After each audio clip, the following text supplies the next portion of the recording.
Good evening, visitors. Welcome to the Australian War Memorial's last post ceremony. My name is Robert Allen, and joining us today from the Australian Army is Colonel Frank Colley. We warmly welcome the family of Private Stephen Lyall Gardner, whose story will be told shortly. We welcome the veterans who have served, those that are still serving, and the families that love and support them. The live stream of this ceremony was made possible by the Returned and Services League of Australia and the RSL and Services Clubs Association. We welcome members who are watching the broadcast of this ceremony across Australia. During this evening's ceremony, wreaths will be laid at the base of the Pool of Reflection by family and visitors to the memorial. If you're able, please stand and join in singing the National Anthem.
If able, please be seated.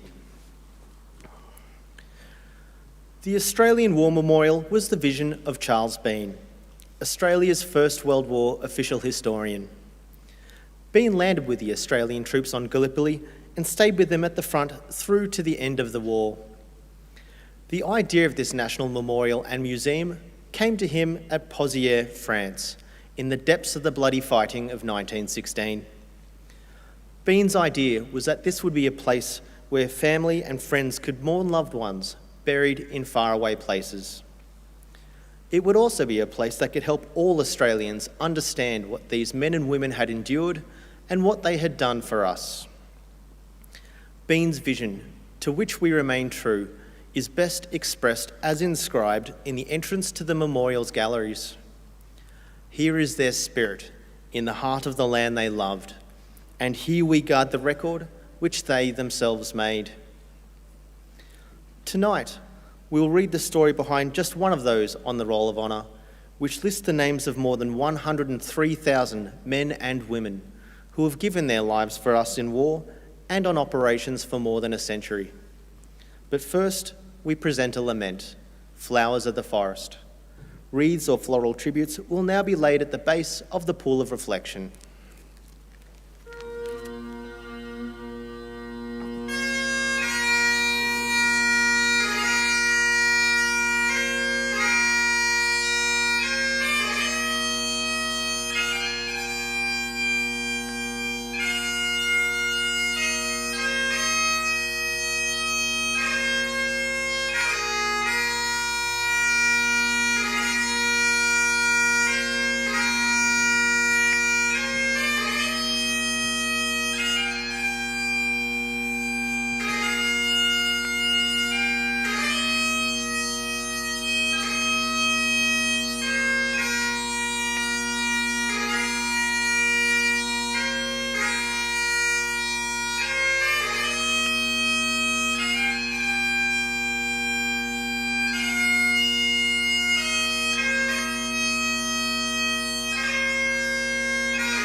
Today, we remember and pay tribute to Private Stephen Lyall Gardner.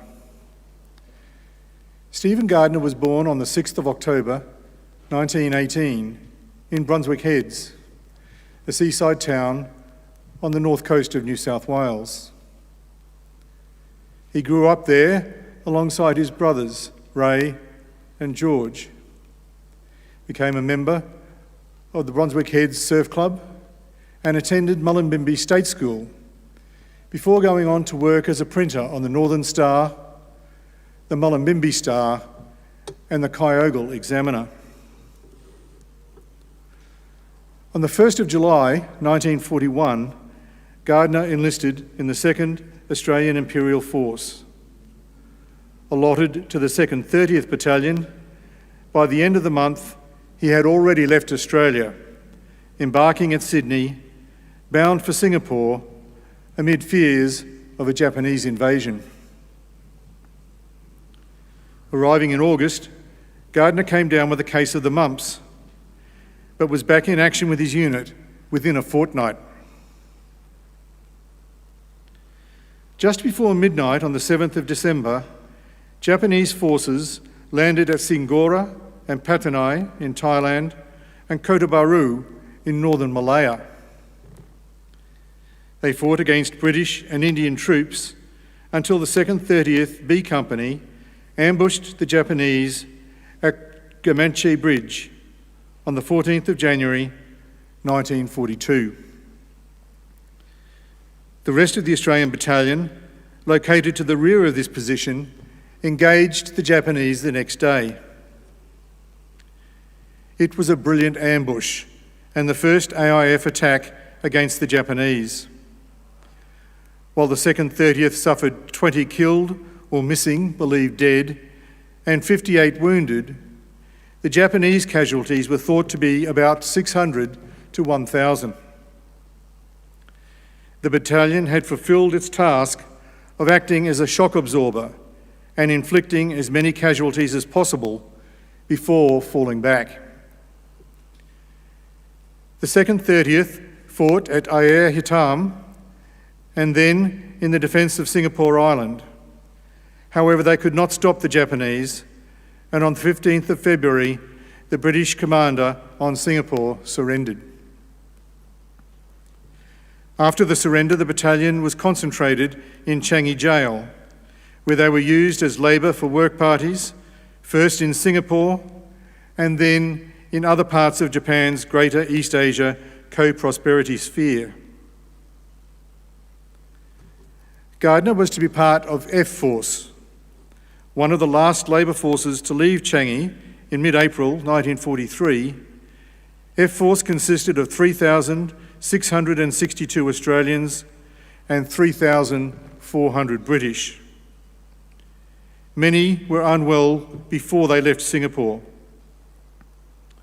Isolated in far up-country Thailand, remote from food and medical supplies, and drenched by monsoonal rains, around a third of the Australian prisoners would die. Their hardships began when they were sent to Thailand by train, packed into suffocating metal railway trucks with little food and water. When they reached Ban Pong in Thailand, the prisoners were forced to march over 300 kilometres to camps near the border with Burma. On reaching their destination, the prisoners were set to work on the infamous Burma-Thailand Railway. Over 12,000 Allied prisoners died during the construction of the railway, including more than 2,700 Australians. Among their number was Stephen Gardner, whose service was later recalled by his mate, Sergeant Arneil. We called him Yappy, after the footballer, and he was in my section and platoon. He was a great friend of mine, and 6 of us were never separated before the war actually started over here. On the first night the AIF went into Malaya, I was in charge of a patrol of half a dozen men, of whom Yappy was one. and he proved himself a first-class soldier under very trying conditions. We met 30 Japanese that night, and Yappy was one of the first AIF men to draw blood in Malaya. He was the same during the whole campaign, and I always took him with me on night patrols. At Ayahitan, he surpassed himself with a Bren gun when things were very black. There is nothing much to say now. Thailand was too much for Yappy, and he died at Kamisombori on November 25, 1943. It was a sad blow for us because we thought he would have made it then. Today, Stephen Gardner's remains lie buried in the Tanbayu Zayat War Cemetery. His name is listed on the Roll of Honour on my left, among almost 40,000 Australians who died while serving in the Second World War. His photograph is displayed today beside the pool of reflection. This is but one of the many stories of service and sacrifice told here at the Australian War Memorial. We now remember Private Stephen Lyall Gardner, who gave his life for us, for our freedoms, and in the hope of a better world.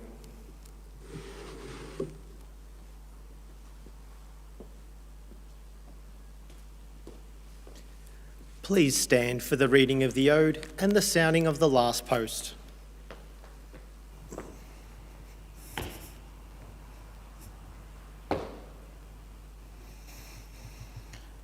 They shall grow not old, as we that are left grow old. Age shall not weary them, nor the years condemn. At the going down of the sun, and in the morning, we will remember them. We will remember them.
Lest we forget.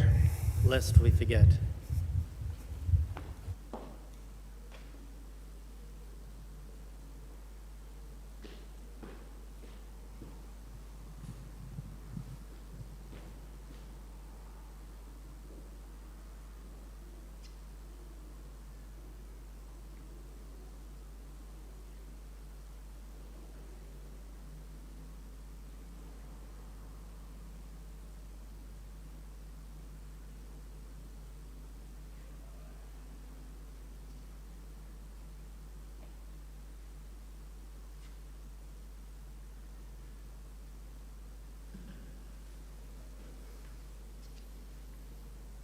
We leave you this evening with the words of the memorial's founder, Charles Bean.